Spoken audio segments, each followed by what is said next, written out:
కొన్ని స్కూల్స్‌లో LKG, UKG పిల్లలకే 2,00,000, 3,00,000 ఫీజెస్ వసూలు చేస్తుంటారు. సో, వీళ్ళ మీద చట్టపరంగా ఎలాంటి చర్యలు తీసుకోలేమా? తీసుకోవచ్చు. 100% తీసుకోవచ్చు. ఎందుకంటే అది violation of article 21A of constitution. అది రైట్ టు ఎడ్యుకేషన్ అనేది వయలేట్ చేస్తున్నారు. ఎందుకంటే రైట్ టు ఎడ్యుకేషన్ ప్రతి ఒక్కరికి ఇవ్వాలి అండ్ అందరికీ సమానంగా ఇవ్వాలి. Okay. So, free education important కాబట్టి ఇది ఆబ్వియస్లీ వయలేట్ అయినట్టే వెళ్ళి హైకోర్టుకెళ్ళి రిట్ అనేది వేయొచ్చు. ఆర్టికల్ 226 ఆఫ్ కాన్స్టిట్యూషన్ కింద హైకోర్టులో వేయొచ్చు కేసు రిట్ లాగా. సో, బేసికల్ ఏంటంటే మీరు ఎవరైనా సరే ఇట్లాంటివి ఫేస్ చేస్తే ఫస్ట్ ఏంటంటే స్కూల్స్ నుంచి డైరెక్ట్గా అడగండి. దేనికి ఎంత ఫీజు అనేది ఒక లెక్క అడగండి.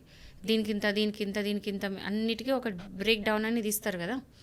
ఈ ఫీజు దీనికి బుక్స్కి దీనికి ఇట్లా అని ఇస్తారు.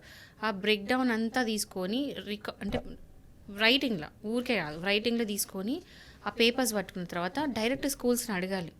ఎఫ్ఆర్సీలో ఎంత అప్రూవల్ ఉంది మీకు అని. అంటే ఈ ఫీజు రెగ్యులేటరీ కమిటీ ఏదైతే ఉందో స్టేట్కి సంబంధించింది దాంట్లో మీకు ఎంత అప్రూవల్ ఉంది, ఎంతవరకు మీ ఫీజులు తీసుకోవచ్చు అనేసి అప్రూవల్ ఫీజు ఎంత అని అడగండి.